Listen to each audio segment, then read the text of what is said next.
Bismillahirrahmanirrahim. Assalamualaikum warahmatullahi taala wabarakatuh dan salam sejahtera kepada semua. Dan bertemu sekali lagi ke sesi Jom Masuk IPT Visual 2021 dan kali ini anda yang berada di rumah bersama dengan wakil-wakil daripada Universiti Malaysia Sabah. Dan pada pagi ini Universiti Malaysia Sabah diwakili oleh dua, iaitu saya sendiri Muhammad Azrul bin Abdul Razak, Timbalan Pengarah Akademik Pusat Persediaan Sains dan Teknologi, dan juga Dr. Muhammad Sufian bin Misiran, iaitu Timbalan Dekan Akademik dan Antarabangsa Fakulti Kejuruteraan. Doktor, apa khabar doktor? Okay, baik, bagus. Assalamualaikum, salam pagi semua ya. Harap semua di sana tu sihat-sihat saja. Jadi yang kita yang berada di rumah ni nanti kita boleh tengoklah sendiri apa yang kita share dekat sesi pada kali ini. Jadi untuk pada hari ini kami berdua akan mewakili Pusat Persediaan Sains dan Teknologi dan untuk memberi maklumat berkenaan dengan program asasi sains dan juga Fakulti Kejuruteraan untuk memberi maklumat berkenaan dengan Diploma Oil and Gas. Sebelum lebih lanjut kita berbincang ataupun kami bagi maklumat berkaitan dengan kedua-dua program, adalah lebih baik kami share dulu berkaitan dengan introduction berkaitan dengan Universiti Malaysia Sabah.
Alright, begitulah serba sedikit introduction yang berkenaan dengan Universiti Malaysia Sabah. Jadi seterusnya adalah, boleh doktor saya mulakan dulu berkaitan dengan taklimat program asasi sains UMS. Ya, boleh, silakan dulu.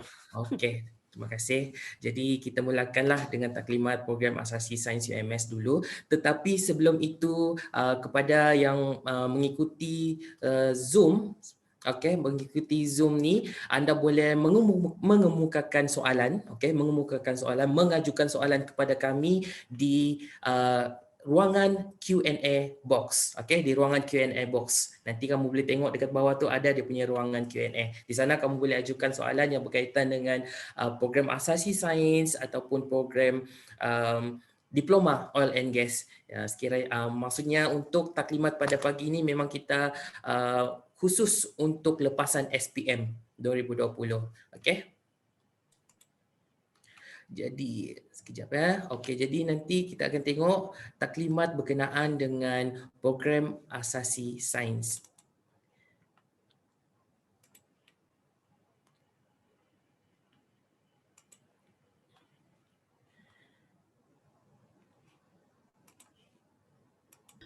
Bismillahirrahmanirrahim. Assalamualaikum dan salam sejahtera kepada semua. Saya Muhammad Azrul bin Abdul Rajak, Timbalan Pengarah Akademik Pusat Persediaan Sains dan Teknologi Universiti Malaysia Sabah. Pertama kalinya saya ingin ucapkan tahniah dan terima kasih kepada Urustia JM IPT Virtual 2021 kerana mengadakan event ini dan menjemput Universiti Malaysia Sabah sebagai petaklimat untuk memberikan maklumat kepada lepasan-lepasan SPM dan STPM mengenai program-program yang ada di Universiti Malaysia Sabah. Dan seterusnya, saya ingin ucapkan tahniah, beribu-ribu tahniah kepada lepasan SPM kerana mendapat keputusan yang memberangsangkan bagi keputusan SPM 2020. Tahniah kepada semua. Jadi pada hari ini saya ingin menerangkan berkenaan dengan program yang ditawarkan di Pusat Persediaan Sains Teknologi terutamanya kepada lepasan SPM. Pusat Persediaan Sains dan Teknologi PPST Universiti Malaysia Sabah merupakan salah satu pusat asasi di Malaysia, di mana PPST menawarkan program asasi sains kepada lepasan SPM yang mengambil aliran sains. Sebelum saya menerangkan lebih lanjut berkenaan dengan syarat kemasukan ke program asasi sains, adalah lebih baik saya menerangkan sebar sedikit berkenaan dengan latar belakang PPST. PPST ditubuhkan pada 25 Januari 2010 di mana pada permulaannya PPST adalah di bawah Sekolah Sains dan Teknologi UMS. Namun pada 2011 PPST berada di bawah pusat pentadbirannya sendiri. Penubuhan PPST adalah bermatlamat untuk melengkapkan pelajar-pelajar dengan asas yang kuat dan juga minat yang mendalam di dalam bidang sains agar dapat melanjutkan pelajaran di peringkat ijazah sarjana muda di UMS. Dan program asasi sains yang ditawarkan oleh PPST adalah bertujuan untuk melahirkan pelajar-pelajar yang mempunyai pengetahuan sains asas yang mantap untuk diserap ke dalam program-program pengajian sains dan teknologi di Universiti Malaysia Sabah. Selain itu, program asasi sains adalah berperanan untuk memberi peluang kepada calon-calon bumi putera untuk melanjutkan pelajaran ke peringkat ijazah sarjana muda. Dan struktur program asasi sains ini adalah direka bentuk bagi menekankan kemahiran berfikir secara kritis di samping kemahiran technical science yang menepati program-program yang disediakan oleh fakulti-fakulti di UMS. Mari kita kenali orang-orang kuat PPST. Berikut merupakan pengurusan akademik organisasi PPST.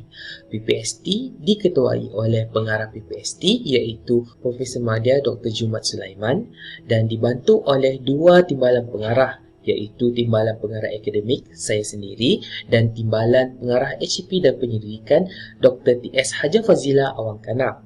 Dan kami dibantu oleh penyelaras-penyelaras setiap subjek. Bagi penyelaras biologi dipangku oleh Dr. T.S. Haja Fazila Awang Kanak, penyelaras kimia Puan Ayu Afika Nasrullah, penyelaras fizik Dr. Muhammad Nur Rashidi Rosli, penyelaras matematik Dr. Cik Hazika Cik Husin, penyelaras kursus bahasa Inggeris Cik Nur Liza Abdul Latif, penyelaras kursus umum Puan Iziana Hani Ismail. Dan kami dibantu oleh penolong pendaftar PPST iaitu Puan Rohani Hadi dan pegawai sains kanan Puan Nur Sari Farina Asmuin. dan ini merupakan orang-orang yang penting di PPST. Jadi sekiranya anda masuk ke PPST, anda akan lihatlah orang-orang ini yang membantu anda dalam perjalanan sepanjang setahun di Asasi Sains. Seterusnya, kita lihat pada struktur pengajian program Asasi Sains. Bagi program Asasi Sains, sukatan pelajaran bagi program ini adalah digubal berpandukan kepada sukatan pelajaran matrikulasi institusi pengajian tinggi tempatan dan sukatan pelajaran bagi STPM dan O-Level. Bagi pelajar yang mengikuti program ini, pelajar perlu menjalani pengajian selama 2 semester iaitu 1 tahun pengajian. Bagi struktur pengajian seperti mana yang saya nyatakan tadi, pelajar perlu menjalani 2 semester iaitu 1 tahun pengajian. Di mana jika kita lihat pada struktur kurikulum program Asasi Sains bagi semester yang pertama dan semester kedua, pelajar perlu mengambil kursus-kursus yang berkaitan dengan kursus umum dan kursus teras. For example, kita lihat pada semester pertama, pelajar perlu mengambil Academic English for Writing and Speaking dan Introduction to Information Technology bagi kursus umum. Dan of course, bagi kursus teras, pelajar perlu kembali untuk belajar dalam subjek matematik, fizik, kimia dan bio. Dan sama juga pada semester yang kedua, untuk kursus umum, pelajar perlu mengambil subjek berkenaan dengan Academic English for Writing and Listening, Analytical Skills dan Ethics in Science. Dan sama juga seperti semester pertama, untuk kursus teras, pelajar perlu mengambil kursus yang berkaitan dengan matematik, fizik, kimia dan bio. Seterusnya kita sambung ke bahagian yang paling penting di dalam taklimat saya pada pagi ini, iaitu syarat kelayakan ke program Asasi Sains. Untuk syarat kemasukan, saya akan bahagikan kepada 2 bahagian, iaitu syarat kemasukan am dan syarat khas program. Sebelum saya explain berkenaan dengan syarat kemasukan ni, adalah lebih baik kita tengok berkenaan dengan kaedah memohon. Calon-calon boleh memohon melalui bahagian pengurusan kemasukan pelajar Malaysia secara atas talian, iaitu melalui laman web upu.mohe.gov.my. And then, pelajar bagi lepasan SPM perlu memilih kategori A, iaitu lepasan SPM tahun semasa dan setaraf. Dan kemudiannya, bagi calon-calon yang berniat untuk melanjutkan pengajian di program Asasi Sains, perlu ingat kod program Asasi Sains, iaitu UH0010001. Sekali lagi saya ulang, bagi kod program Asasi Sains UMS, UH0010001. Ingat ya. And then, seterusnya kita tengok pada syarat kemasukan am untuk program Asasi Sains. Calon-calon perlu warga negara Malaysia dan lulus peperiksaan Sijil Pelajaran Malaysia SPM atau setaraf dengan mendapat sekurang-kurangnya 5 kepujian termaksud Bahasa Melayu dan lulus sejarah SPM. Itu adalah syarat khas am, warga negara Malaysia dan lulus SPM atau setaraf dengan mendapat sekurang-kurangnya 5 kepujian termasuk Bahasa Melayu dan perlu lulus sejarah. Dan bagi syarat khas program, calon-calon perlu mendapat sekurang-kurangnya grade C bagi semua mata pelajaran termasuk matematik, fizik, kimia, biologi dan matematik tambahan. Dan program ini hanya terbuka untuk calon-calon berketurunan Melayu, pribumi Sabah, pribumi Sarawak dan orang asli Semenanjung sahaja. Dan calon tidak ada sebarang kecacatan yang menyukarkan kerja-kerja amali. So, take note berkenaan dengan syarat-syarat kemasukan ni. Alright? Seperti mana yang saya nyatakan pada awal taklimat tadi, calon-calon yang telah berjaya mengikuti pengajian Asasi Sains di UMS akan diserap masuk sebagai pelajar ijazah sarjana muda di UMS. Ini bermaksud calon-calon boleh memilih mengikuti program-program yang berkaitan dengan sains dan teknologi yang ditawarkan oleh UMS. Dan ini merupakan prospek pengajian prasiswaza yang boleh dipilih oleh calon-calon yang berjaya mengikuti pengajian Asasi Sains di UMS. Pertama, pelajar boleh memilih program Doktor Perubatan di bawah Fakulti Perubatan dan Sains Kesihatan. Ini merupakan program yang paling famous di kalangan asasi sains yang ingin menjadi doktor. Kemudian, pelajar juga boleh memilih program-program yang ditawarkan oleh Fakulti Sains dan Sumber Alam. Termaksudlah kimia industri, matematik dengan ekonomi, matematik dengan komputer grafik, sains sekitaran, geologi, fizik industri, aquaculture, sains marin dan bioteknologi. Dan seterusnya, pelajar juga boleh memilih program-program di bawah Fakulti Kejuruteraan, iaitu kejuruteraan awam, kejuruteraan elektrik dan elektronik, kejuruteraan kimia, kejuruteraan mekanikal dan kejuruteraan komputer.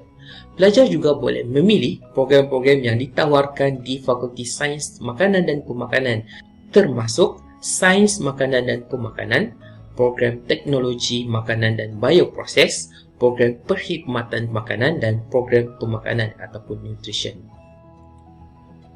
Seterusnya, pelajar juga boleh memilih program-program di bawah Fakulti Komputeran dan Informatik, termasuk program Teknologi Multimedia, e-dagang, kejuruteraan perisian dan pengurusan sistem dan rangkaian.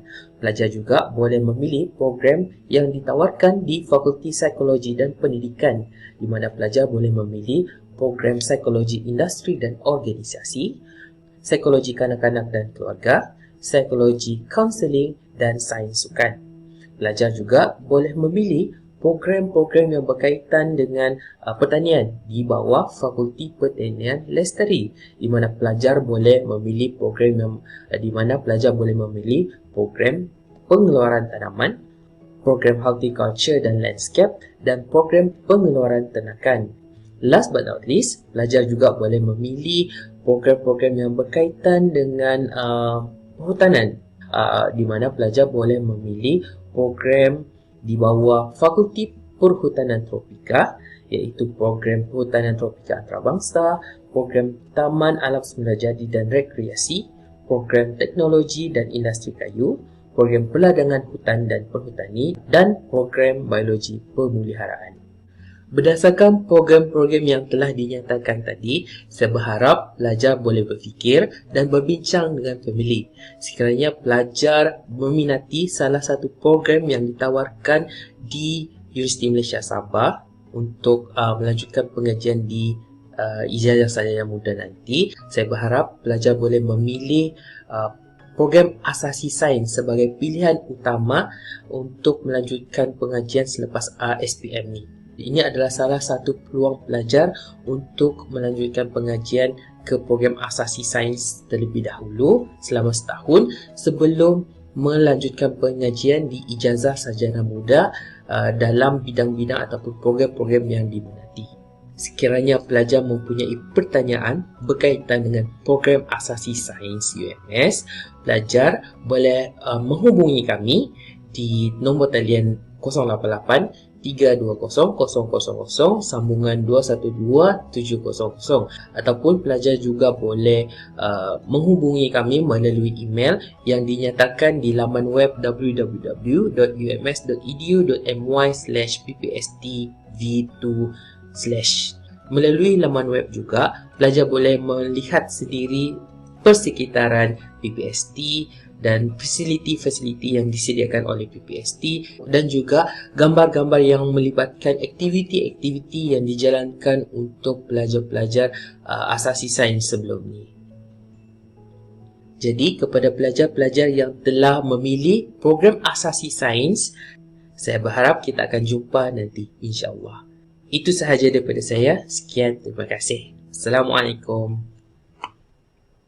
Begitulah video yang berkaitan dengan program asasi sains, iaitu berkaitan dengan kemasukan, syarat-syarat kemasukan ke program asasi sains UMS.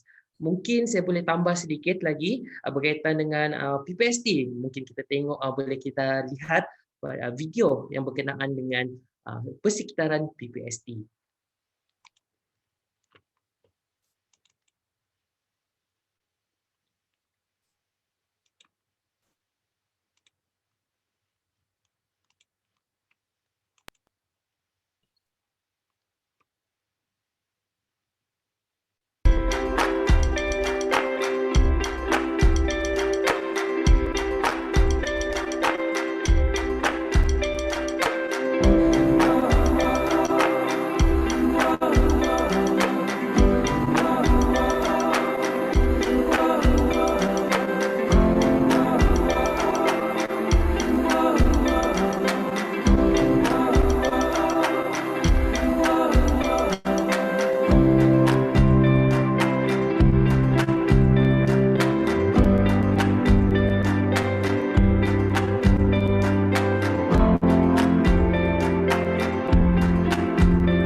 Okey, jadi itu sahaja berkaitan dengan maklumat program asasi sains DMS. Jadi mungkin selepas ni kita boleh dengar taklimat yang disampaikan oleh Dr. Muhammad Sufian berkaitan dengan diploma Oil and Gas. Saya serahkanlah kepada Dr. Sufian berkaitan dengan diploma Oil and Gas.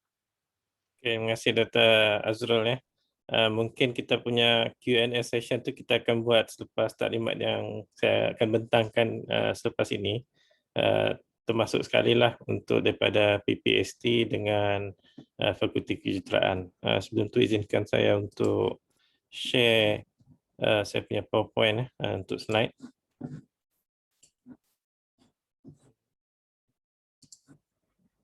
Okey, saya akan beri sedikit pengenalan mengenai Fakulti Kejuruteraan dan program diploma proses, program diploma dan kejuruteraan proses. So sebelum tu saya ucapkan selamat datang. Assalamualaikum warahmatullahi wabarakatuh. Selamat pagi, salam sejahtera kepada semua pelawat-pelawat booth ke booth UMS ini.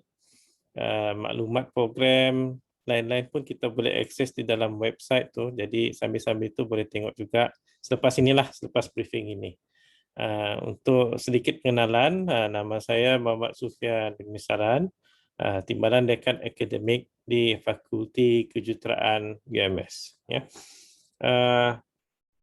Dalam pembentangan kali ini ataupun briefing kali ini, saya akan beri sedikit pengenalan tentang Fakulti Kejuruteraan, memandangkan program diploma ini sebenarnya dia di bawah Fakulti Kejuruteraan.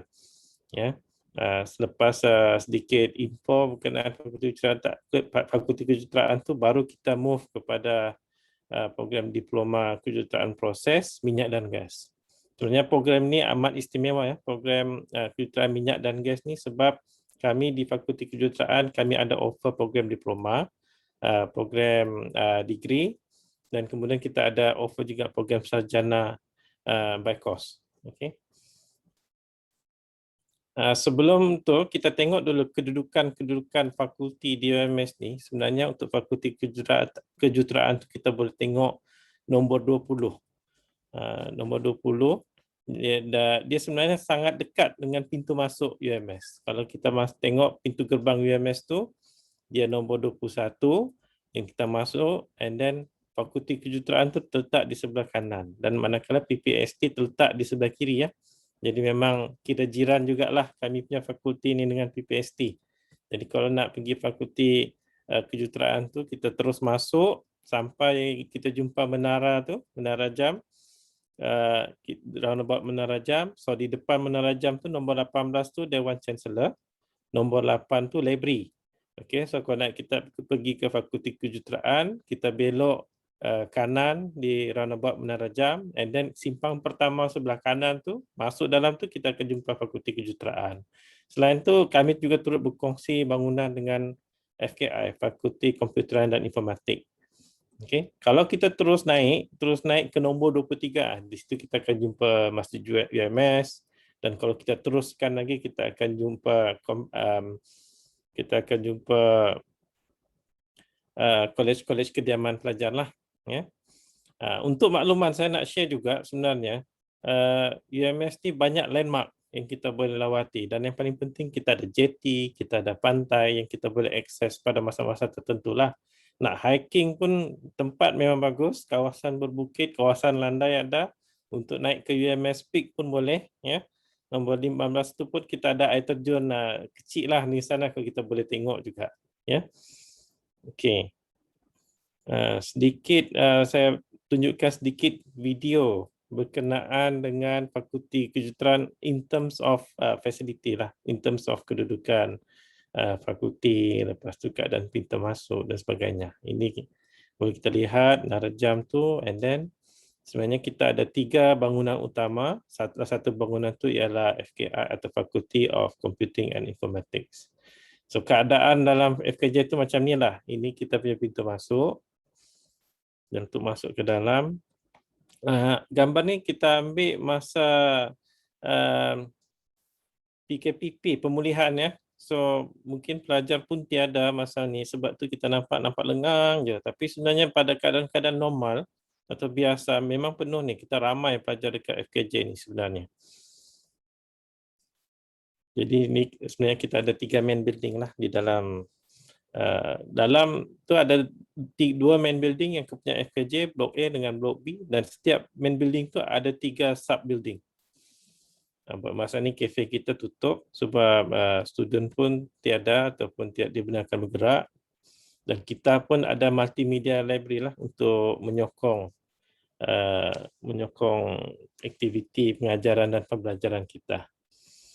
Okey, seterusnya sedikit maklumat berkenaan fakulti kami, Fakulti Kejuruteraan. Sebenarnya fakulti kami ini baru telah ditubuhkan semenjak tahun 1996, tapi pada masa itu kita dikenali sebagai Sekolah Kejuruteraan Teknologi dan Maklumat, School of Engineering and Information Technology. Ini maksudnya masa itu kita ada khusus-khusus kejuruteraan dan juga khusus-khusus teknologi maklumat. Tapi pada tahun 2014 kita telah membuat rebranding.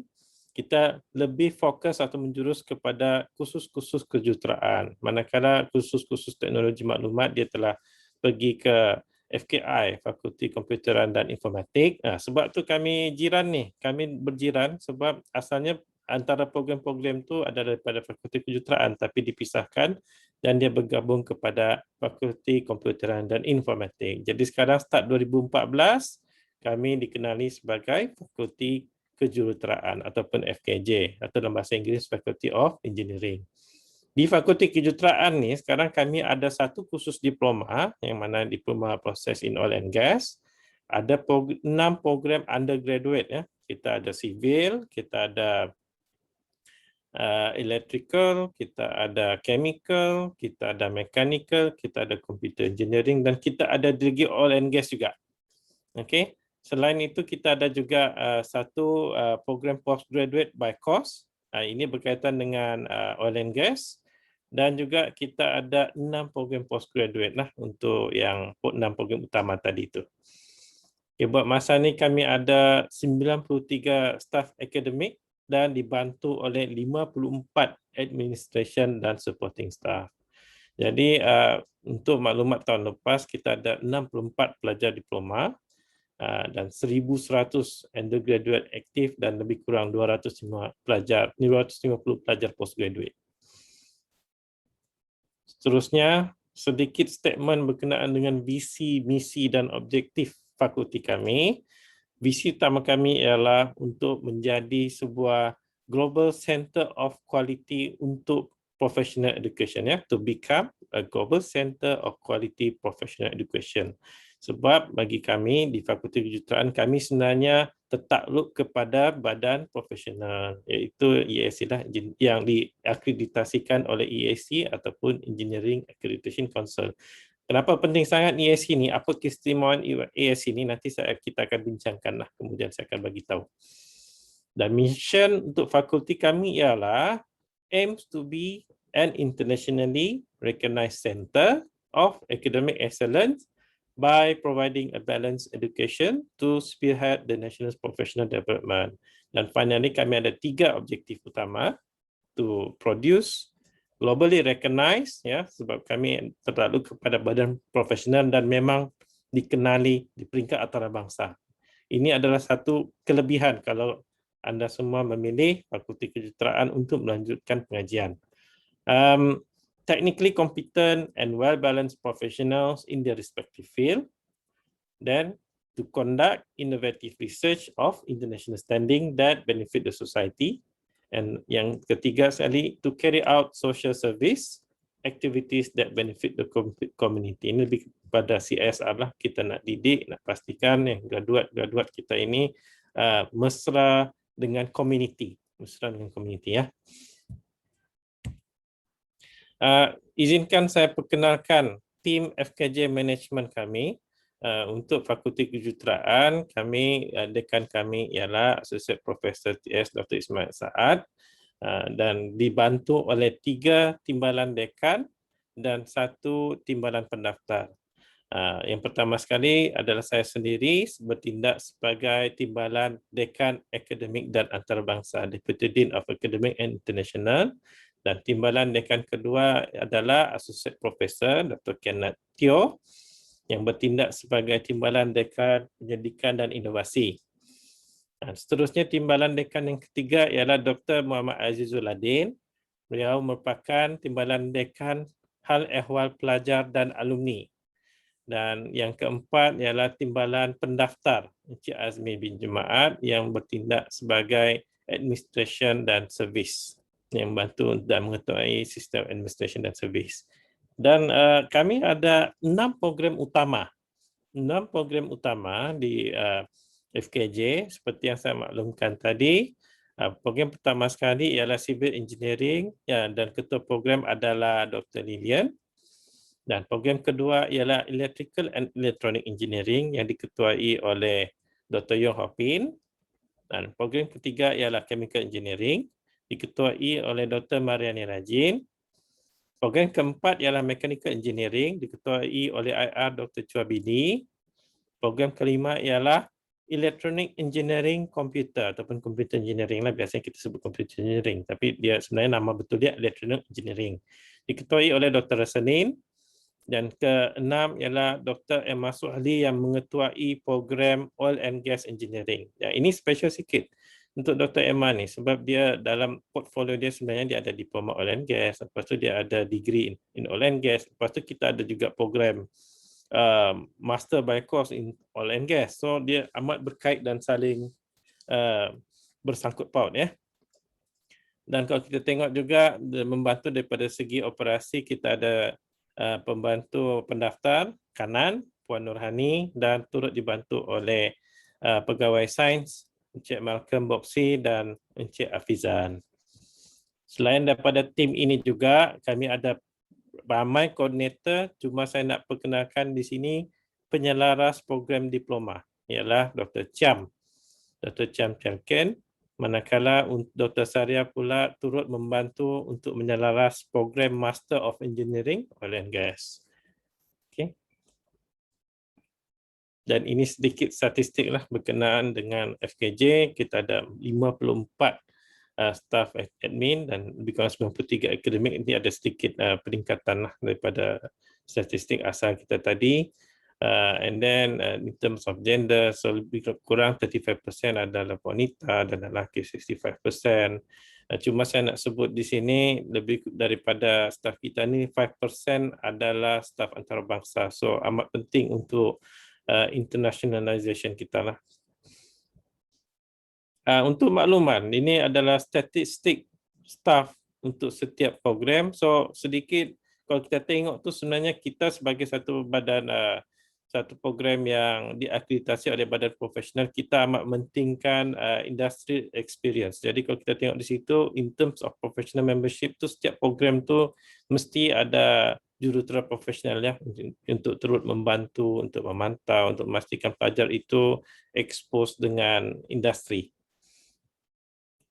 Ini saya nak sebut sikit berkenaan dengan akreditasi oleh EAC dan ITEC ya. Untuk EAC, untuk program-program yang di Fakulti Kejuruteraan ini, sebenarnya kita telah diakreditasi oleh EAC ataupun Engineering Accreditation Council, dan bagi program diploma pula telah diakreditasi ataupun telah menerima pas sementara oleh ITEC, Engineering Technology Accreditation Council.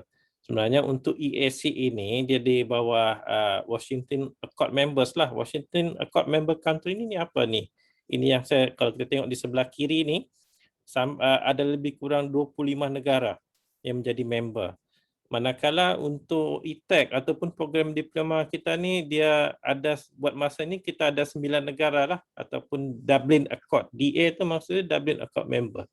Dia ada nombor 1 sampai 9 tu. So apa maksud dia? Kenapa member ni semua ni penting? Salah satu benda yang amat penting ialah bila kita punya sijil ni sebenarnya direcognize oleh member countries. Maknanya kita ada peluang untuk mobility, international mobility. Maknanya kita boleh kerja di sana, sijil kita tu laku. Ya, sijil kita tu laku. Kalau degree tu dia dekat member countries, WA member countries tu lah. Kalau untuk kita punya diploma, DA member countries atau Dublin Accord member countries-nya. Kita punya sijil tu laku di sana. Okay?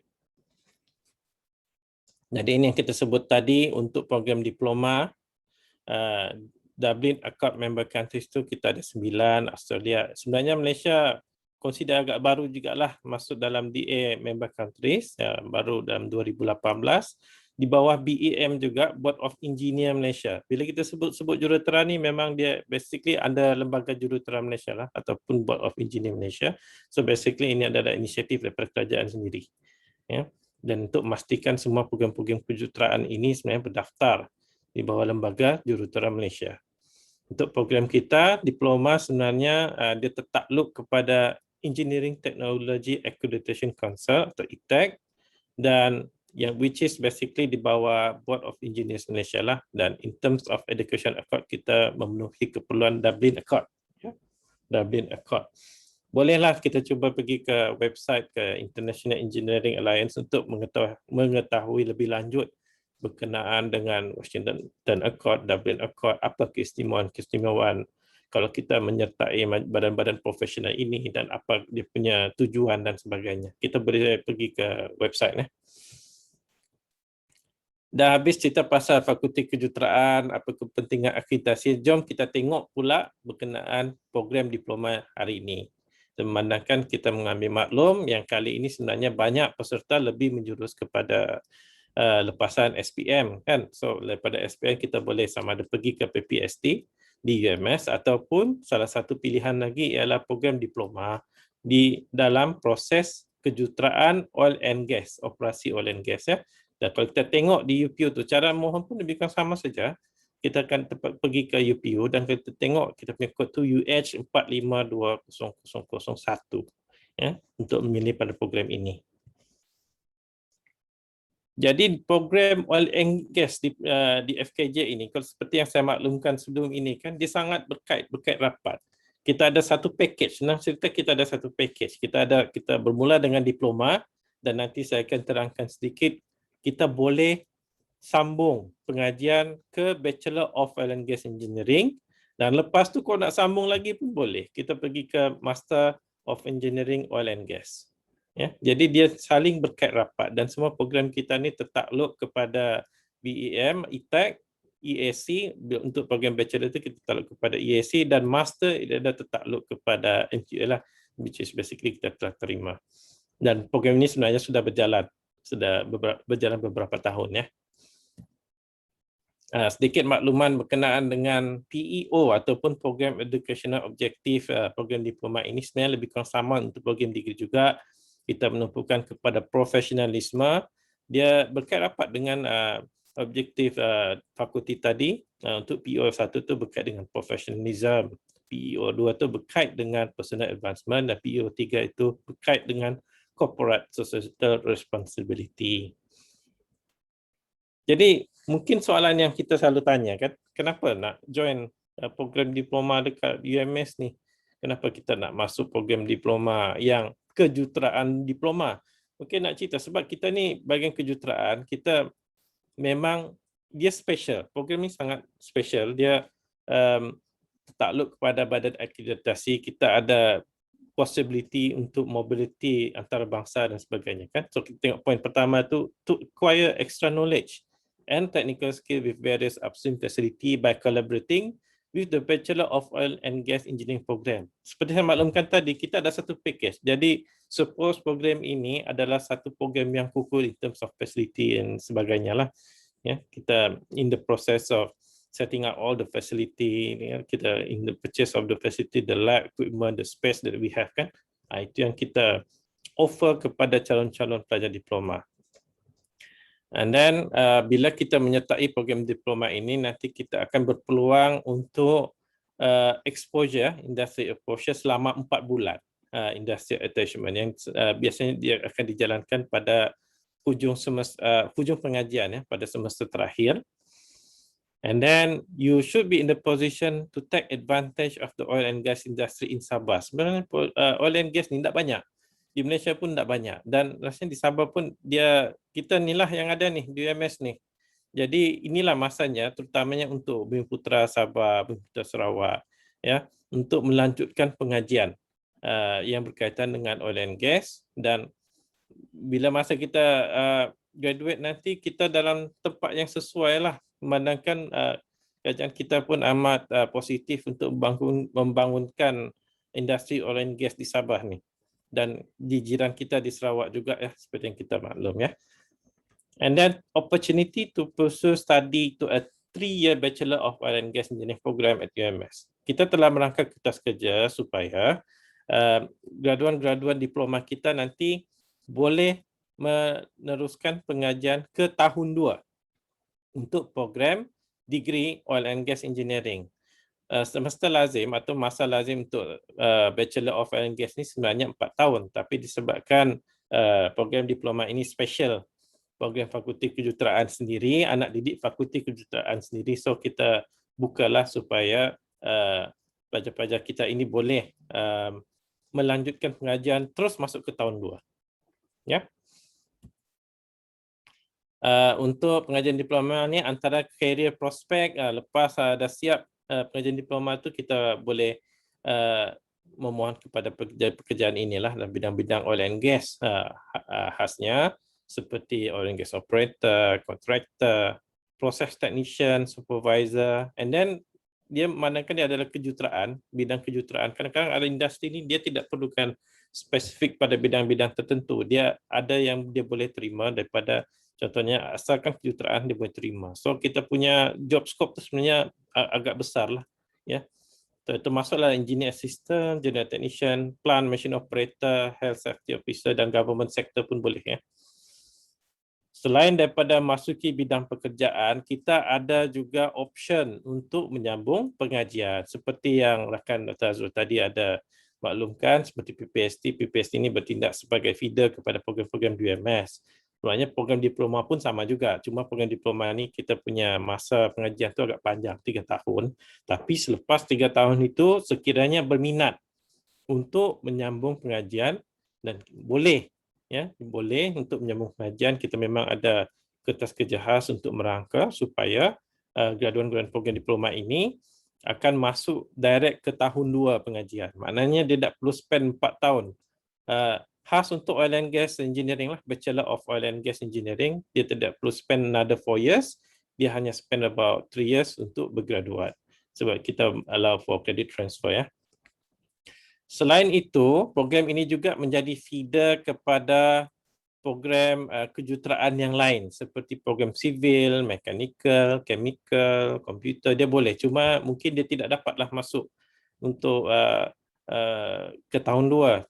Cuma kita mungkin boleh consider dia di masa hadapan supaya dia boleh mohon untuk pindah kredit bagi program bagi kursus-kursus umum universiti. Ini bergantung kepada kelulusan lah ya. Dan selain itu pun boleh juga memohon kepada program-program sains di fakulti lain. Cuma ini memang kita akan jalankan dalam masa setahun atau 2 tahun inilah, sebab program ini pun consider program baru lagi dan kita masih melihat akan perkara ini, tapi within 3 years time insya-Allah kita akan dapat menjayakan kaedah inilah, sebab basically program ini sebenarnya feeder kepada program-program yang sedia ada juga. Jadi sedikit maklumat berkenaan dengan program undergraduate yang ada di FKJ. Kita boleh cara mohon melalui UPU, tapi sekiranya anda adalah graduan diploma, so ada peluang untuk masuk melalui saluran kedua, tak silap, atau mana direct entry, dengan syarat memenuhi syarat-syarat khas lah untuk program diploma. Tapi dia option tu ada. Untuk mengetahui lebih lanjut mengenai program-program ni, bolehlah kita melihat kepada lawat website FKJ UMS ya. Boleh melawat FKJ UMS. Ini antara program lain yang di-offer di UMS. So untuk engineering tu maybe kita boleh melihat kepada kursus-kursus sains ya. Kursus-kursus sains. Sedikit highlight berkenaan aktiviti pelajar di FKJ. Ya, saya terpaksa lajukan sebab masa kita pun agak singkat ni. Ini yang saya nak cerita sikit pasal entry requirement ya. Entry requirement, so requirement kita tak tinggi. Kita standard. Untuk entry requirement kita, kalau untuk SPM atau equivalent tu fulfill the general requirement of university. Ini syarat universiti lah yang kita boleh tengok. Selain tu yang khas program mendapat grade C atau 6C dalam SPM untuk kursus-kursus berikut, subjek berikut, fizik ataupun chemistry / bio ataupun engineering drawing, and then slash dan mathematics atau additional mathematics. Maknanya kalau tak ada add maths pun, ada maths pun boleh. Yang penting dapat paling kurang C lah ataupun 6C. Dan mesti lulus grade E in SPM untuk subjek English lah. Ya. Jadi ini selain itu turut saya nak maklumkan, mungkin tinggal di sini, kalau ada sebarang kecatatan yang menyukarkan kerja-kerja hands on, kita tidak terimalah, memandangkan program diploma kejuruteraan ini lebih kepada hands on, akan melibatkan makmal, akan melibatkan latihan industri dan sebagainya. Dan permohonan semua akan dibuat melalui UPU. Okey. Saya nak maklumkan sedikit berkenaan dengan fee structure. Fee structure kita amat murah ataupun amat memandangkan kita dari universiti awam, jadi amat mampu milik, atau bukan mampu milik, mampu untuk kita tentukan. So lebih kurang untuk for the whole 3 years, lebih kurang kos dia RM7,455 lah, which is very competitive. Okay. Dan itu saja daripada saya. Sekiranya ada apa-apa sebarang pertanyaan, bolehlah akses ke Q&A box tu. Saya akan cuba jawab mana yang mampu. Kalau tak sempat jawab di sini, boleh juga menggunakan sistem chat JMIPT. Jom masuk IPT, kita ada chat kan dalam setiap page atau setiap booth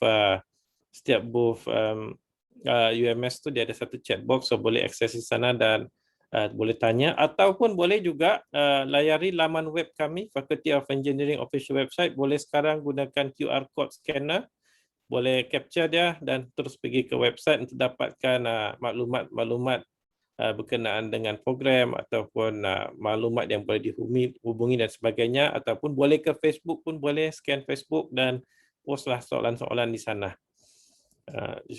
Saya rasa itu saja daripada saya. Saya kembali kepada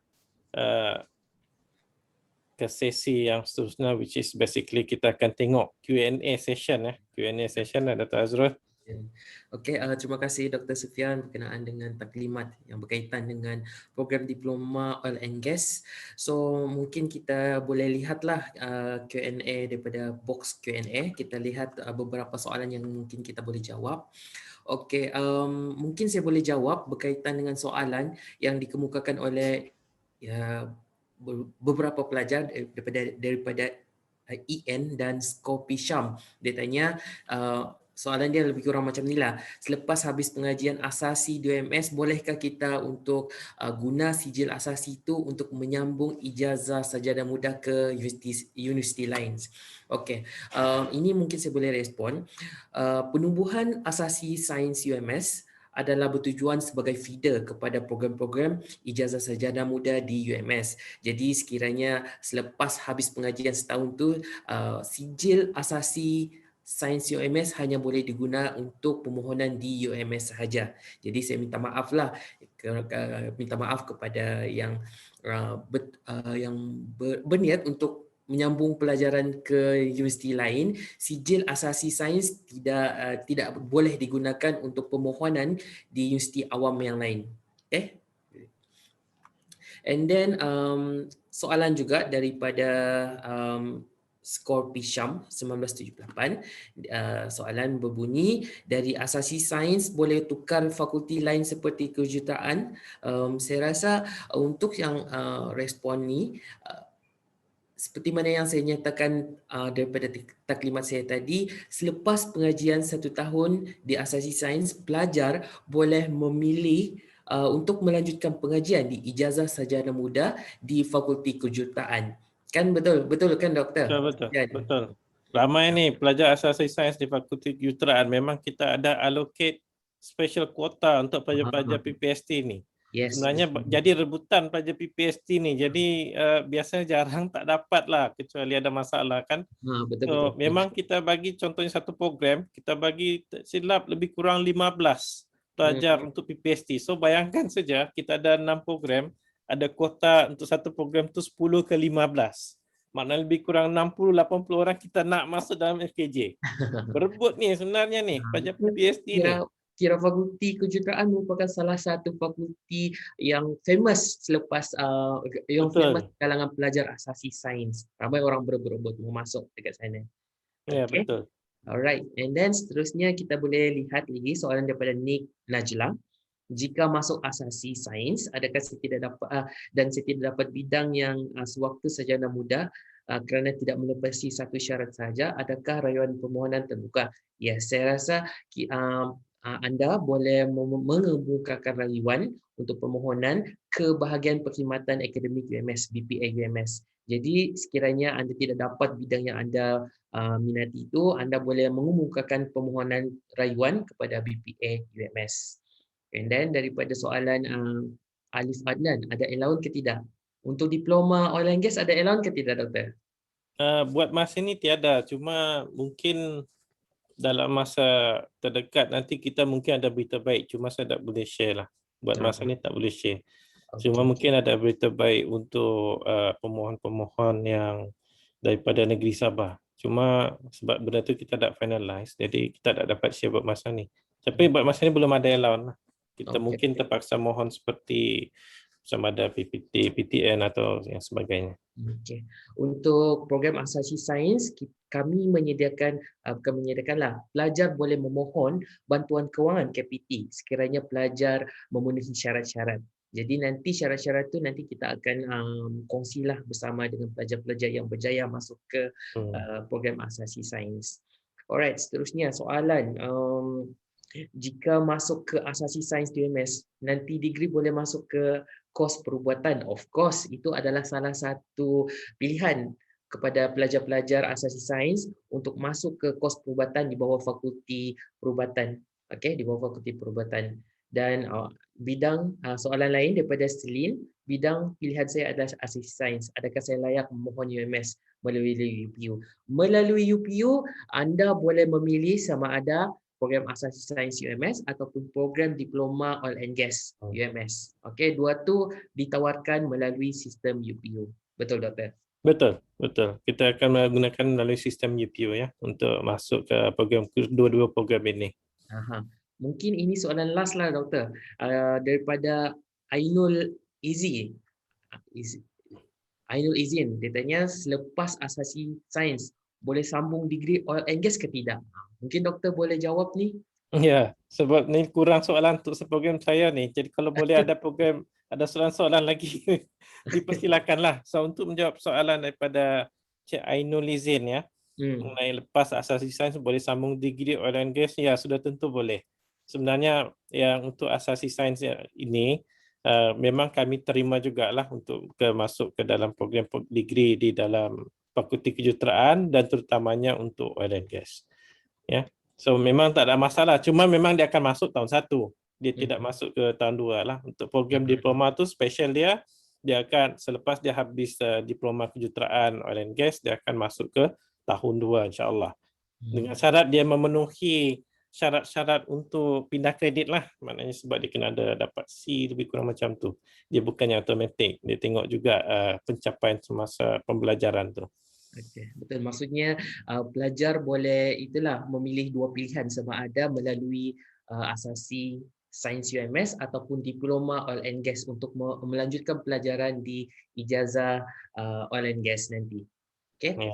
Alright, saya rasa masa menceburui kita, jadi mungkin kita boleh hentikan kita punya taklimat sesi bersama Universiti Malaysia Sabah.